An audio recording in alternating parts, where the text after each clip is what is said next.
Sé tú mismo.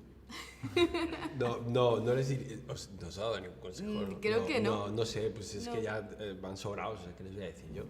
¿Sabes? Bueno, a ver, yo creo que hay una base, sobre todo, primero cuando eres actor y cuando decides meterte de lleno, ¿no?, a esta profesión, que es querer abarcar todos los personajes posibles. Sí que es verdad que yo a Élite le agradezco mucho, sobre todo por el personaje de Nadia, y estoy muy agradecida. Fueron 3 temporadas muy intensas, pero claro, no quería encasillarme ni estancarme tampoco en un personaje adolescente, ¿no?, entre comillas, independientemente de todas las aventuras o todo lo que le condiciona a nivel emocional. Estoy muy agradecida a Luis San Narciso por darme la oportunidad de interpretar un personaje como es el de Elvira, que sí que es verdad que es una profesora, pero bueno, siempre lo digo, es una profesora joven. Pero aparte de eso tiene otras experiencias, tiene otras vivencias que no tienen nada que ver con todo lo que yo he hecho a lo largo de mi carrera, y para mí eso es un plus, es algo que me apetecía mucho hacer, y espero que el día de mañana pues pueda seguir interpretando personajes que estén lo más alejados posibles de mí. Bueno, yo creo que, o sea, como actor, ¿no? Siempre está bien hacer cosas que lleven un reto, ¿no? Es decir, yo con 31 años que tengo ahora, si mañana tengo que hacer de adolescente, va a ser un reto. Sí que es cierto que físicamente hay gente que, como Mina y como yo, Alberto, ya estás en otra liga, que todavía podemos pasar por ese adolescente, ¿no? Acompañado de un buen acting y una buena expresión corporal. Creo que se puede acompañar, ¿no? Al final también es un reto moverse como un adolescente y hablar como un adolescente e interpretar a un adolescente también es parte de nuestro trabajo de interpretación. Pero sí es cierto que, como decía Mina, también hay ganas de dar un paso para arriba siempre, ¿no? Es decir, yo había interpretado papeles de adolescente y de otras edades que no tienen nada que ver, pero sí que es cierto que el papel de profesor, ¿no? Es como, porque puedes hacer de policía joven o de chaval normal, de veintitantos o 30 o los que sean, pero sí que es cierto que profesor suena como a persona adulta, ¿no? Es decir, pero también hay gente que es profesora y es joven, ¿no? Pero sí que quizá en nuestra cabeza se ve como la palabra profesor como autoritaria, como autoridad, una persona mayor y como con, pues eso, ¿no? Con una planta y esto.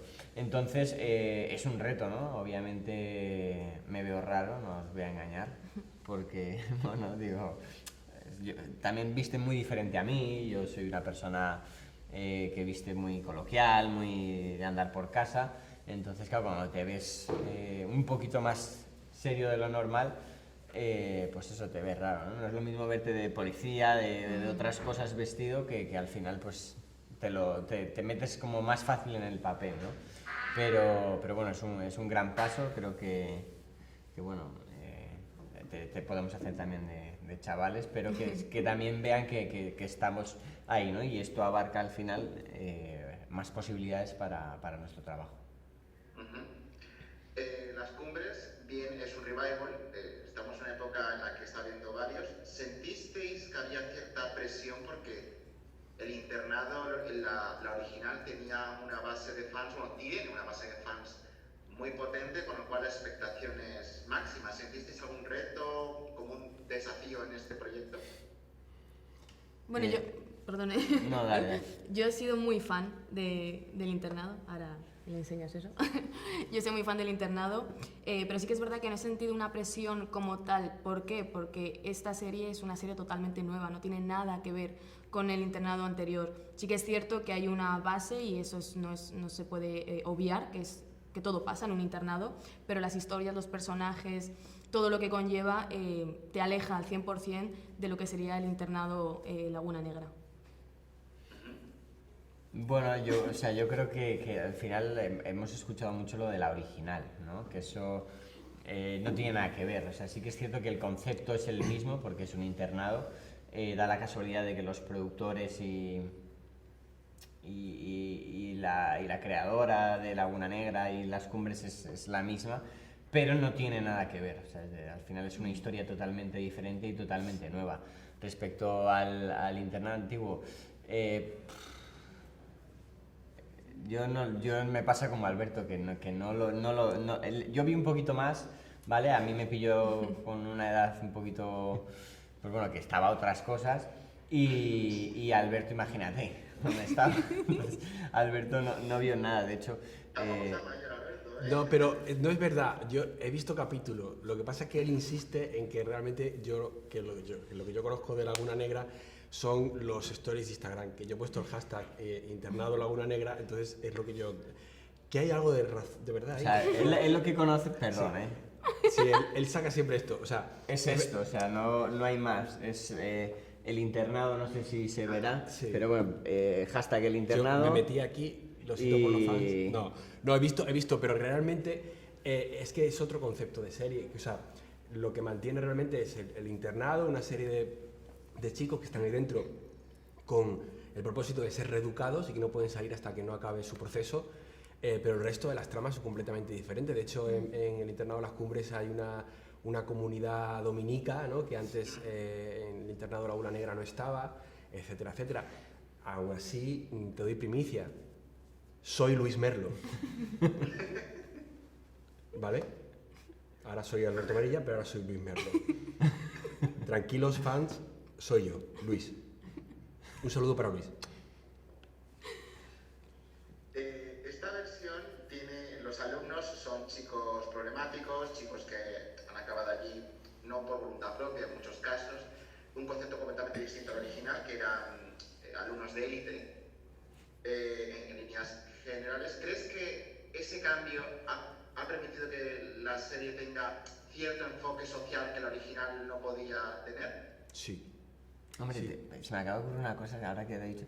Tú imagínate que los del primer internado, los que eran alumnos, hubiesen sido profesores Sí. y élite, Sí. ¿vale? Los alumnos de élite hubiesen sido los alumnos del internado. Eso hubiese sido brutal. Madre mía, ya. Es una intercontextualidad No, es que series, perdonar, ¿eh? Ha sido, como has dicho, Que tomen alumnos nota de élite, productores, ¿eh? ¿te Sí, imaginas? O sea, hubiese sido... Sí, Sí, muy esquizofrénico, por otro lado, ¿no? De pronto. Sí, yo creo que al final es diferente la historia. Sí, ¿no? pero yo creo que lo que tú apuntas, creo que sí, y creo que eso es interesante. Es verdad que el público actual, fíjate que realmente han pasado 13 años, no han pasado mucho más, 12, 13 años, pero realmente ha cambiado mucho también la manera de hacer televisión. Es decir, el primer internado al final era para una televisión en abierto, ¿no? Que tenía una serie de condicionantes, se veía fundamentalmente en España, y había que llegar al mayor número de público posible, ¿no? Entonces había tramas infantiles para llegar a los niños también, y aquí la posibilidad que hay es hacer una serie mucho más oscura, ¿no? Con más elementos de misterio y sin tener, digamos, que agasajar o que llegar al público a lo mejor más jovencito, A todos los ¿no? públicos, A todos los ¿no? públicos, ¿no? Se veía la Y sí serie que es cierto así que yo también. creo que hay elementos sociales ahí, ¿no? Como por ejemplo la relación entre los chicos, el sexo también de alguna forma, bueno, está presente, y sí que hay algo de eso, ¿no? Yo creo que hay un punto también de crítica a esta cosa que tenemos inconscientemente en nuestra sociedad, que es el regalo o el castigo ante determinada acción, ¿no? Ujú. Entonces sí que hay una crítica, yo creo que Sí. a todo eso, sí. Mm. Y creo que es interesante, sí.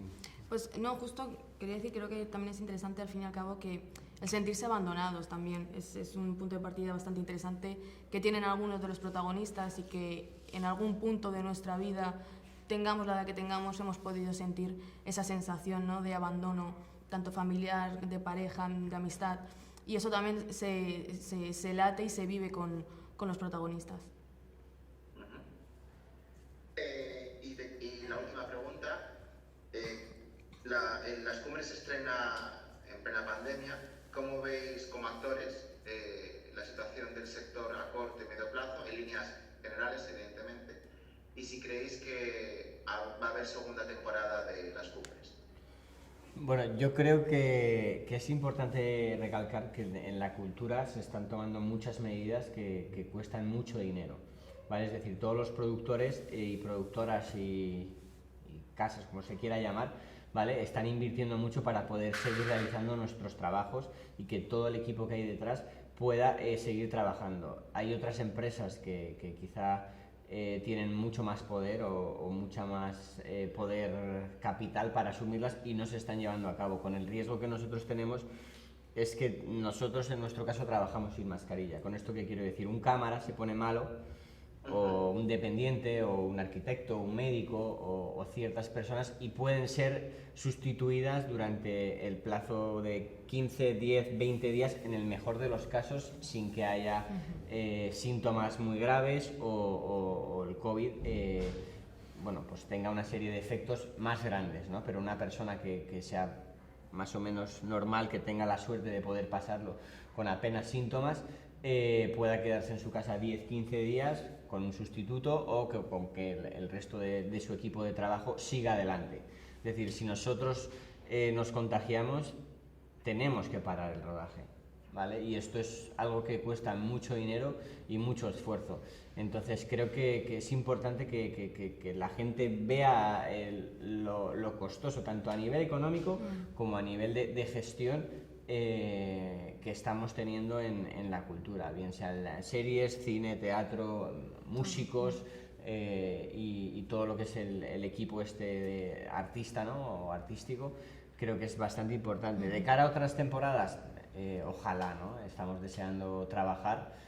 Oficialmente nosotros no tenemos noticias, nos han dicho por varios medios que hay noticias de que hay una segunda temporada y demás. Ojalá que sí, y ojalá que podamos hacerla como hicimos la primera, librando el COVID, pues todos, para poder seguir adelante y no encima acarrear con más gastos a nuestros productores. Sí. Bueno, yo estoy totalmente de acuerdo con lo que ha dicho Joel, y sí que es cierto que también hay una cuestión que yo he notado, sobre todo en cuanto a la pandemia, ¿no? Esos 3 meses en los que hemos estado encerrados, hemos podido tener a lo largo de esas 24 horas al día pues 1 o 2 horas donde tu cabeza no para de dar vueltas y no puedes hacer nada más, pero todo el otro tiempo yo lo he invertido sobre todo en cultura. He estado escuchando música, he estado leyendo, he estado viendo series para poder evadirme, para poder meterme en otras historias. Al fin y al cabo nos ha acompañado y nos ha cuidado, y yo creo que hace falta eso, cuidar a la cultura. Alberto. Sí, no, es curioso lo de la pandemia, ¿no? Porque realmente a nivel de ficción es un gran momento. Porque hay muchas producciones, ¿no? y hay mucha producción de ficción, quizá porque las personas necesitamos que nos cuenten historias, y quizá ahora con la pandemia, con todo cerrado y todo este rollo, ¿no? Pues nos hemos dado cuenta lo importante que es que nos cuenten historias. Y realmente, como tú apuntabas en la pregunta, es un privilegio poder trabajar en estos momentos, pero por otro lado es curioso cómo el público demanda mucha producción de ficción, no solamente en el audiovisual, sino también en teatro. O sea, los teatros se llenan, están un 50%, pero es que ahora en Madrid están llenos todo el rato, ¿no? Es una paradoja, ¿no? Pero quizá está contando algo, ¿no?